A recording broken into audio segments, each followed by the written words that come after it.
The election of Donald Trump was a resounding defeat of the legacy of the past 4 presidential terms. And it was no surprise to anyone watching the planet as a whole. It was part of a broader, worldwide repudiation of the prevailing transatlantic paradigm of the US and NATO, in favor of the new paradigm now taking hold, a new paradigm being led by China and Russia. Consider the storm of election results worldwide that the US was a part of. Think of the Brexit vote in the UK. Think of the votes for president in the Philippines and France, the referendum in Italy, the elections in Bulgaria.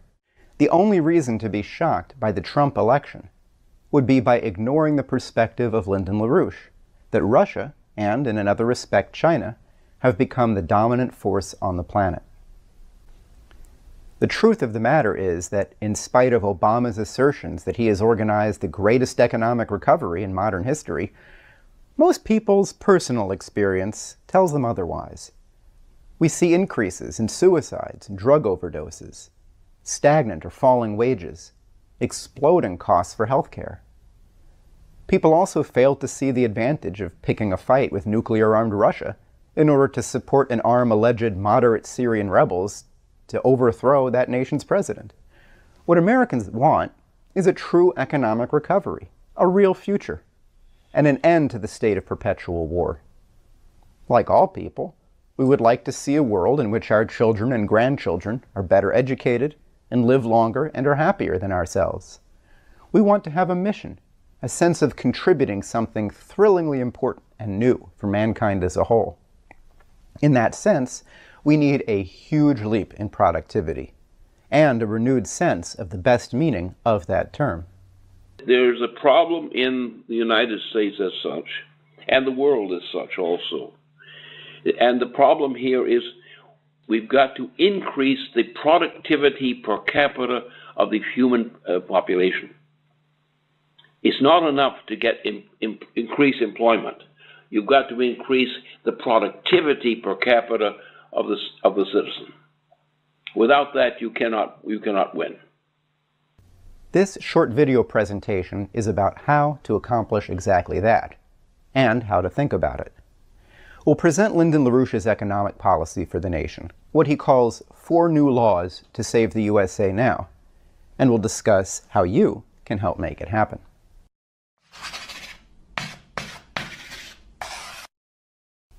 What you think you know about economics is probably wrong, and what US experts on economics think is definitely wrong.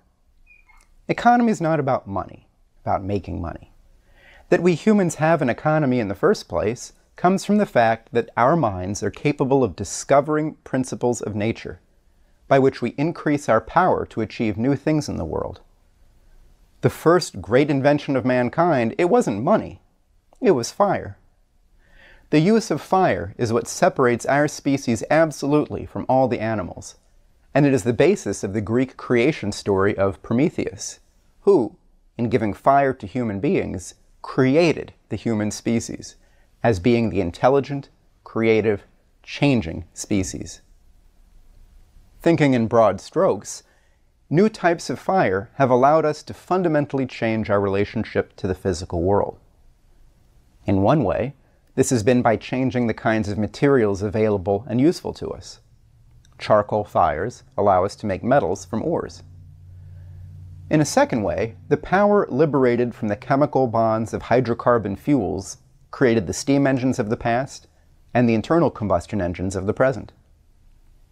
The potential of nuclear power, with fuel 1 million times more efficient and energy dense than chemical fuels, beckons us into the future, allowing for a reconfiguration of our relationship to our material surroundings and our access to space.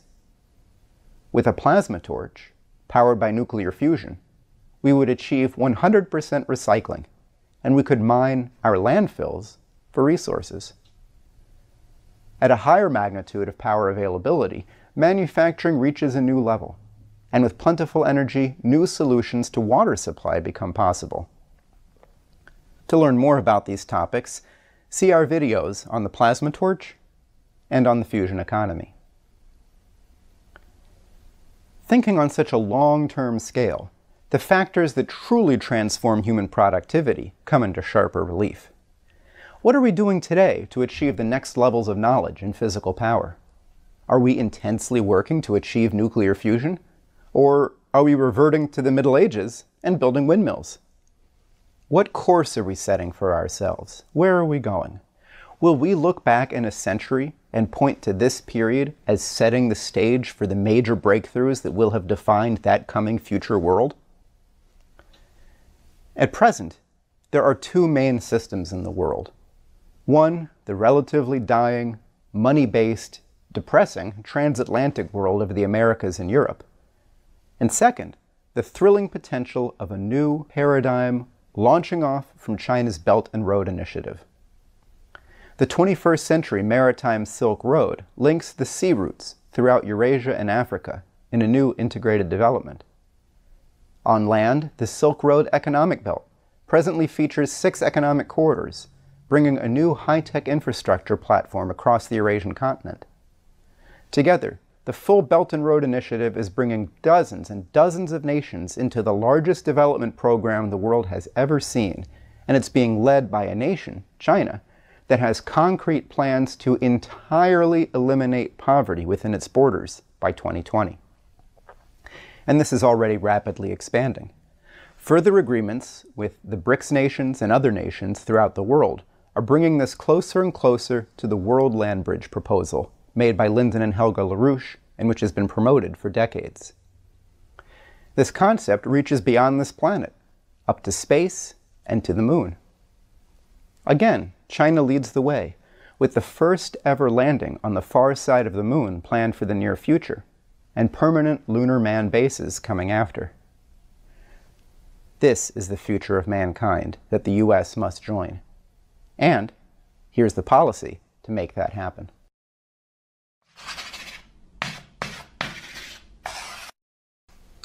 In June 2014, Lyndon LaRouche authored a document, 4 New Laws to Save the USA Now, Not an Option, an Immediate Necessity. He wrote, "The economy of the United States of America, and also that of the transatlantic political economic regions of the planet, are now under the immediate mortal danger of a general physical economic chain reaction breakdown crisis of that region of this planet as a whole. To address this collapse of the financial system, as seen in today's banking crises, as with Deutsche Bank, the moneyed interests of Wall Street and London proposed a system of bail-in, of looting and theft, to steal from the economy to support the financial system, creating the effect of further destroying the physical economy and causing an accelerating rate of death. Take as an example the situation in Greece, where during this decade, GDP has fallen nearly in half, and unemployment has doubled. Every 100 euros the International Monetary Fund succeeds in cutting from Greek expenses has led to a 150 euro decrease in income. Such are the results of following the economic advice of the transatlantic economic order. So, what are we to do? LaRouche points to the needed remedies. The only location for the immediately necessary action which could prevent such an immediate genocide throughout the transatlantic sector of the planet requires the US government's now immediate decision to institute 4 specific cardinal measures, measures which must be fully consistent with the specific intent of the original US federal Constitution as had been specified by US Treasury Secretary Alexander Hamilton while he remained in office. 1. Immediate reenactment of the Glass-Steagall Law, instituted by U.S. President Franklin D. Roosevelt, without modification as to principle of action. 2. A return to a system of top-down and thoroughly defined national banking. 3. The purpose of the use of a federal credit system is to generate high productivity trends and improvements of employment, with the accompanying intention to increase the physical economic productivity and the standard of living of the persons and households of the United States. 4. Adopt a fusion driver crash program.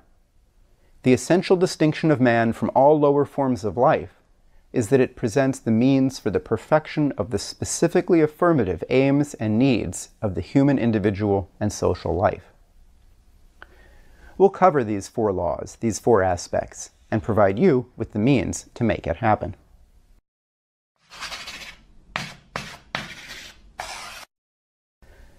Despite chronic lying by Representative Bailout Barney Frank and Barack Obama himself, the repeal of Franklin Roosevelt's Glass-Steagall Act created the conditions for the crash of 2008 then, and the imminent crash of the entire transatlantic system today.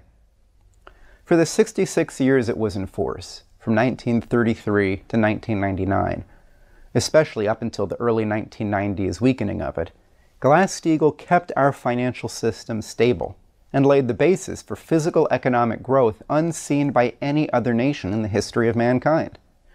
Think of the economic accomplishments by the United States over that period, particularly from 1933 through the 1969 moon landing. Glass-Steagall created the ability to increase the physical wealth of the nation by strictly separating commercial banking from investment banking and insurance. Under Glass-Steagall, commercial banks took deposits and made loans, thereby allowing idle money to be used by others in the community to engage in productive activity.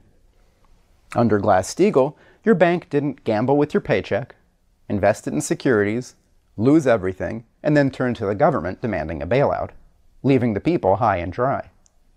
Since the repeal of Glass-Steagall, we haven't seen any growth of the productive economy, but rather the growth of swindles, of stealing, at the expense of the population.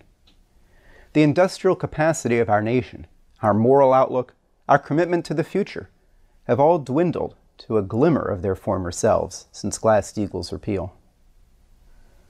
Without the separation between commercial activity and investment activity, banks have transformed into parasites, rather than functioning as Alexander Hamilton intended when he wrote that the introduction of banks has a powerful tendency to extend the active capital of a country.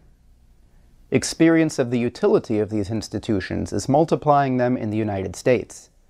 It is probable that they will be established wherever they can exist with advantage. For example, despite Federal Deposit Insurance Corporation Chairwoman Sheila Bair's testimony that approximately $15 trillion in bailouts, loan guarantees, and other government and Federal Reserve assistance was made available to major banks from 2007 to 2011, their lending into the real economy kept falling through 2012. That government assistance was used for securities speculation, and it never left the banking sector to benefit the physical economy. We must restore Glass-Steagall immediately. The so-called too-big-to-fail banks are larger now than they were in 2008. They're destined to blow any week. If they blow out now in an uncontrolled way, the destruction to the physical conditions of life for Americans in terms of jobs lost, houses lost, retirement funds lost, the chaotic breakdown of the financial system will far exceed the crash of 2008 and the image of 1929. The system has to be put under control. Restoring Glass-Steagall today forces Wall Street to reconcile their huge debts on their own, bankrupting most investment banks in a controlled and orderly way, and it will free up commercial banks to act as banks again. We don't need Wall Street gambling.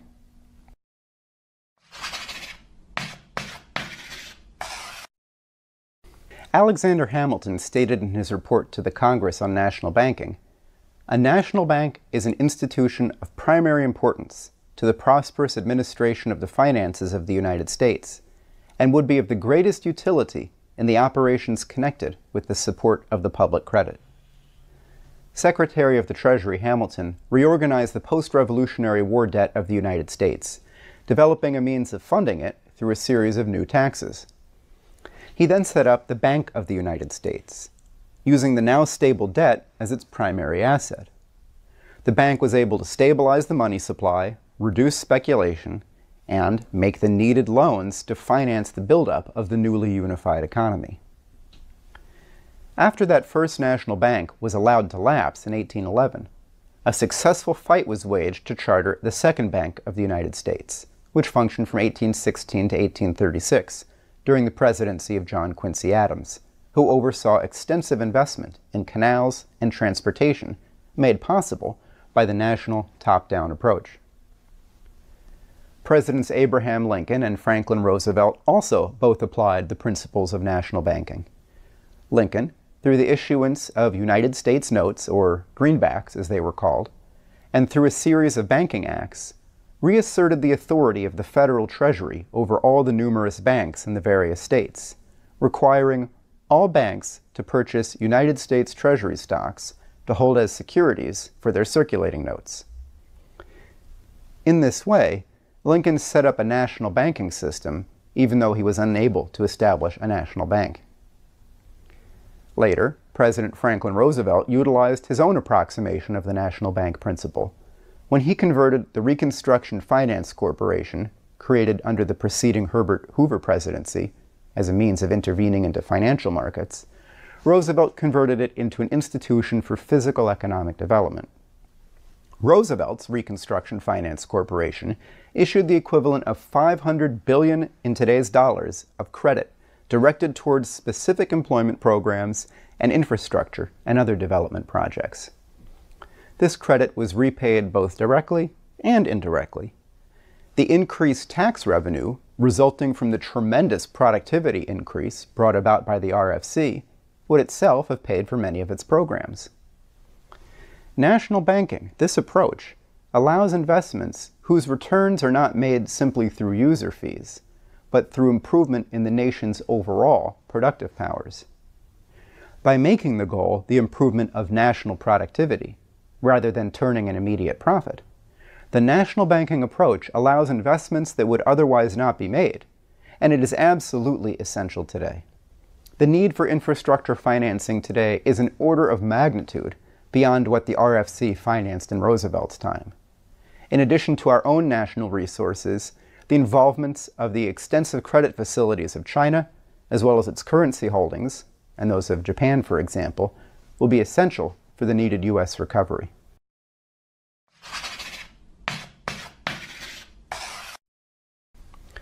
So, what makes a loan worthwhile? We're presently so far behind that, for example, a national effort to build a high-speed rail network would founder for lack of basic building supplies, such as steel. Investments must be directed to where they would be most useful. As a metric for this, consider energy flux density, an economic indicator developed and used by Lyndon LaRouche. It's a measure of the intensity of energy flow through the economy, considered at the point of application. For example, contrast the energy required to cut a material with a dull blade versus a sharp one. It actually takes more energy, more effort to use the dull blade, while the energy concentration in the sharp blade, delivered over a smaller area, is more effective and requires less overall effort. In this way, we should measure not simply energy used per se, but the density of the applied energy in an economy. By increasing this, we are able to achieve more with less effort and, of course, achieve new feats that were otherwise impossible. A priority must be given to these economic activities, those that tend to increase the energy flux density of the economy as a whole. By investing in higher platforms of infrastructure, such as efficient nuclear power, high-speed rail, water management systems. In this way, we increase the potential of every local area of the economy. Just as shipping and canals made more areas able to trade, and as the railroads opened up the interior regions for development and an opportunity to transport goods efficiently, increasing the productive potential of the nation as a whole, the next generations of infrastructure increase the value and opportunity all along the development zones they create. And by improving the means of production itself, as through upshifts in the design of machine tools, the apex of the productive and manufacturing process, the increased powers of labor shape the entire created world. Alexander Hamilton writes in his Report on Manufactures of the effect of increasing the power of labor. The annual produce of the land and labor of a country can only be increased in two ways: by some improvement in the productive powers of the useful labor, or by some increase in the quantity of such labor. With regard to the first, the labor of artificers, manufacturers in today's language, is susceptible in a proportionally greater degree of improvement in its productive powers, whether to be derived from an accession of skill or from the application of ingenious machinery. The employment of machinery forms an item of great importance in the general mass of national industry. 'Tis an artificial force brought in aid of the natural force of man, and, to all the purposes of labor, is an increase of hands, an accession of strength. Today, we must focus the increasing of energy flux density in the infrastructure public works platform, in machine tooling, and on science itself, the key to making all other development possible. Improving the economy of labor is accomplished through technological progress in an energy-intensive, capital-intensive mode of investment in basic economic infrastructure, agriculture, and manufacturing. And even occupations that don't directly change, they still have their effects improved. The produce of a farmer, maybe produced in the same way, is now going to the dinner table of a fusion scientist. The mechanic's work on a car is now allowing a machine tool operative to reliably drive to work, creating parts for a nuclear power plant. The trash collector brings this week's refuse to a regional plasma torch facility, recovering as much rare earth metals as would be gathered from a mine. Everything changes together. Productivity is about the whole.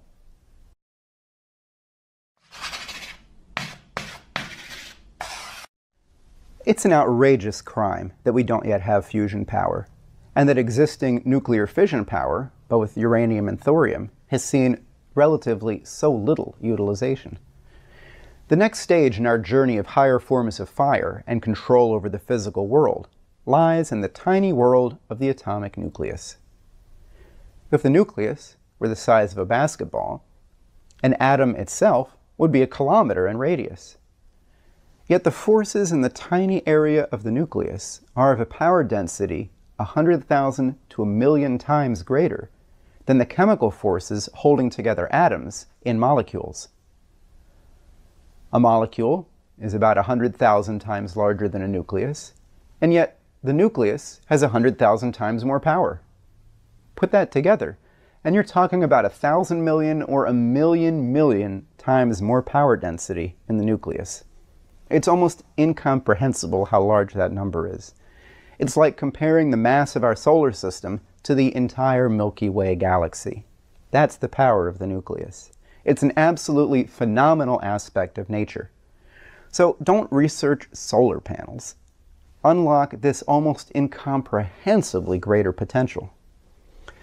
Through a greater mastery of the nucleus, we'll open the potential for dramatically increasing our energy supply, to transform our relationship to physical materials through new types of ore processing, our relationship to water as through desalination, and the ability to rapidly reach any part of the solar system, such as to deflect a deadly asteroid headed our way. You can't do that with a wind turbine. This is an essential component of becoming a truly space-faring species. So why hasn't it happened yet? Why don't we have nuclear fusion power today? Check out this chart. It shows a 1976 estimate of when various funding levels would be expected to achieve commercial fusion. At a maximal level of funding, fusion was expected by 1990. You'll see at the bottom a line labeled Fusion Never. That was the level of funding expected to keep programs alive, but without ever making the needed breakthrough. The black line below that is actual funding for fusion research in the United States. A decision was made and remade not to make this breakthrough, not to reach the next stage of fire that would transform our civilization far more profoundly than did the development of the steam engine. Our growing reach into space, made possible by fusion engines, will enable the next level of scientific breakthroughs, requiring the export from space back to Earth of that great man-made resource, knowledge. But instead, we save pennies while sacrificing the potential to advance on the grandest of scales. Imagine living in a society committed to achieving fusion and to implementing its benefits.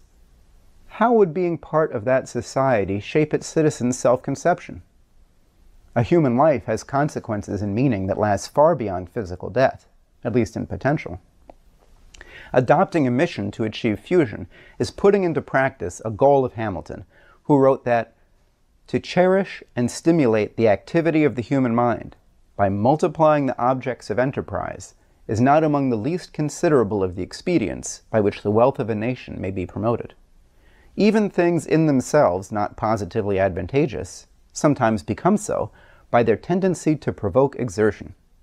Every new scene which is open to the busy nature of man to rouse and exert itself is the addition of a new energy to the general stock of effort."